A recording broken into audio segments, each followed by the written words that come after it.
So in this next series of slides or videos, I'm going to introduce something called concavity. And concavity is related to the second derivative, but if you can look for it on a graph before we do the calculations.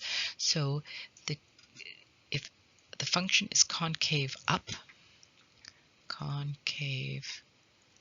which is commonly abbreviated to concave up, if it holds water. So if it holds water in it, it's concave up. And so I'm hoping that you will see that the graph approximately it'll hold water in this section right here. So it's concave up from about 2 to infinity.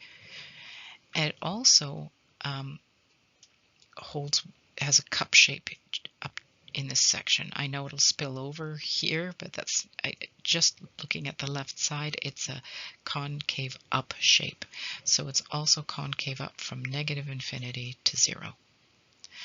And then concave down is when it spills water. So concave down, so it's really got this shape. And the purple area is where it's concave down, so between 0 and 2. So your graph you can roughly identify where it's concave up and concave down. Where it makes the switch is called the inflection point. So it goes from concave down to concave up at x equals to 2. And it makes another switch at here at x equals 0. So this has 2 inflection points. You could track this on a number line. If you track the second derivative, then it's concave up, so it's positive here, negative here, and positive here. So this is at 2 and at 0. So this is this shape, this shape, this shape. So we're back to the very fancy graph to figure out where things are concave up and concave down.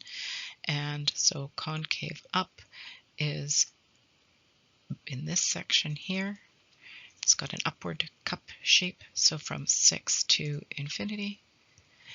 And this piece is definitely concave down between 0 and 6. And although it's hard to see, it is sort of going downwards here, a little bit of a curve there. So it's between negative infinity and 0 is concave down. So we're going to be doing this using derivatives to establish where those are exactly, but I wanted to introduce it to you just by looking at a graph to begin with.